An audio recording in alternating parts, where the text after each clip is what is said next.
What's up guys, it's Joe. Welcome back to another video. Today I've actually got a top 8 list of the best SPS corals for you to get into if you're just getting into the hobby or you're just looking for something easier to take care of. Seeing as SPS are generally considered as harder to take care of, I thought that it was necessary to make a nice easy list for you guys to follow if you just don't want to have to worry about losing your corals every single day.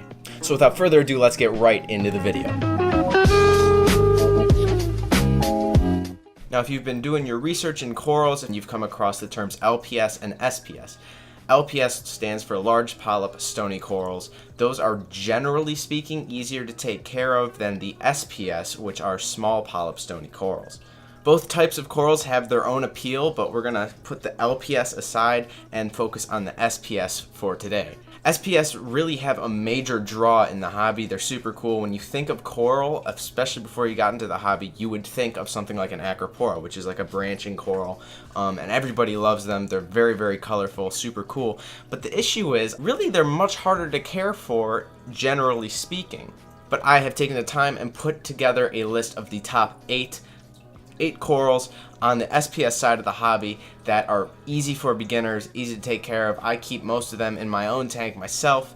Now, the first SPS coral on our list is going to be a Montipora coral. These Montipora are absolutely crazy. They come in so many different forms. You've got shelving and you've got encrusting are the main ones, but also farther down the line I'm going to talk about Digitatas, which are more of a branching type of Montipora as well. But they come in tons of color morphs. You can get them in pink, you can get them in blue, you can get them in green, you can get them rainbow with purple. It's absolutely crazy how much variety you have with these, and they're very, very easy to care for. They're super fast growers.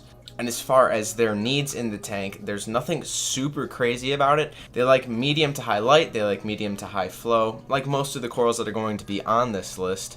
That's kind of a fact of life when you're talking about SPS. So make sure you have enough lighting and enough flow in the tank to properly accommodate the SPS that you're hopefully going to put into it soon. Now, the next one I have on the list is actually Digitata coral, which are a relative, actually a family member of the Montipora.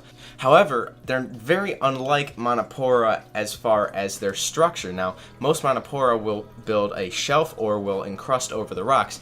Digitata have like a skeleton structure that branches off, so they actually look a lot more like Hydropora from a distance. They also come in multiple color variants. I've seen green Digitata, I have seen red Digitata. There's also blue, whatever floats your boat.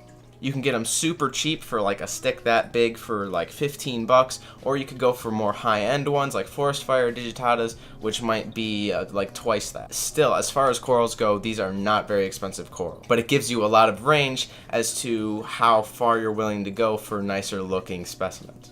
Next on the list is the purple Stylophora. This is another branching type of SPS, which I know a lot of people love. It likes medium to high flow, medium to high light, just like Montiporas.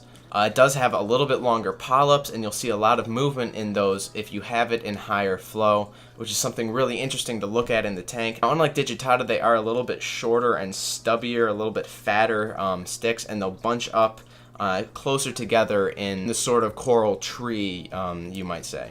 They won't grow super high, but they'll grow multiple branches and then go out more. Overall, it's a much more solid coral than a Digitata because it's so much fatter.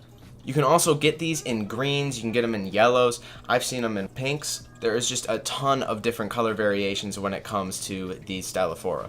Right after the purple Stylophora, we have the green Pocilliopora. Now, these kind of get confused a lot in the hobby. The main difference of these is that the Pocilliopora is a little bit thinner and more jagged than the Pocilliopora, but it also grows super, super fast and enjoys the same highlighting and high flow as the Pocilliopora or Stylophora. See, all these names just they confuse me. Coming in right after the Pocilliopora is Hydnophora. These corals like high light, high flow, just like all the others, but something to note with these is that they are extremely aggressive. Now, all SPS corals will fight each other if they're in close proximity. Most corals in general will do that, but these Hydnophora will absolutely annihilate any coral that is close to them. They have very aggressive tentacles that you just do not want to mess with. So if you do get these Hydnophoras, give them some space, at least, I'd say, at least 3 inches from another one, especially if you want to give it some room to grow, otherwise it'll start fighting. So I would definitely give them space in that tank. The second to last coral on this list is the Birdsnest coral. Now this is actually a relative of the Stylophora. I believe it actually might be a Stylophora, but is very, very different in appearance. So I'm listing it differently on the video. Now these Birdsnest corals, super easy to keep, very, very hardy. They are much, much thinner than Stylophora. They grow very bunched up together. That's why it's called a bird nest, because it's like really, really tight interwound. And the tips of the branches are very, very pointy. However, it's super, super fragile, so if you bump into it when you're working on the tank, some bits are gonna break off. But I mean, that's really not a bad thing, because you can just glue them onto a frag plug and you've got some frags. These grow super, super fast. I've heard of a single frag growing into like a baseball size in like 6 months. So it's definitely going to give you that rewarding view of seeing all your corals growing. And the colors that you're looking at for these, you can get them in pink. I've seen some blues, even some greens. So just like all the others, there are so much variety. Just pick whatever one you want. Last but certainly not least on the list is the Leptoseris coral. Now this is a newish coral to the hobby. I mean, relatively new if you're talking about the entire span of the reef hobby. But this is a very different SPS coral from the ones that I've been talking about in this video. This actually likes low to medium lighting and low to medium flow, so it would be good on the bottom of a tank, maybe on the sand bed. If you have some rocks right down there, it would look super cool. But it is encrusting just like the Montiporas earlier in the video. However, it has these little ridges on it around, surrounded by like little eyes, which is something that's very unique, especially on this list, and kind of in SPS corals in general. Now, just like all the other corals I've listed, this is a super fast grower. It just kind of needs to settle into the tank first. And while these are kind of on the higher end of expense, I think it's totally worth it once you look at them. They're so gorgeous, super metallic and shiny. The Echo-Lantern Leptoseris are actually very, very popular in the hobby at the moment. And it's just a really, really beautiful addition to any reef tank. And the fact that it's super easy for beginners to keep is just another awesome thing about it.